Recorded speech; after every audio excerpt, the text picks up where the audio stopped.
Ada luka.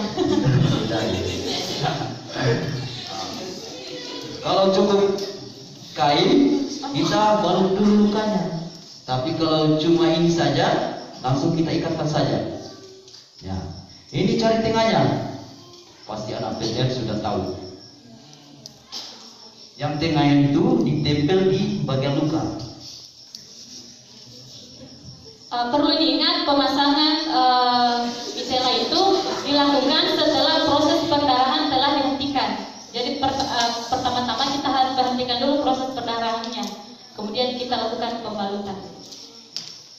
Dan yang pembalut itu harus yang steril. Begini tentunya. Terus ke depan. Di belakang diikat 1 kali, kemudian dibawa ke depan.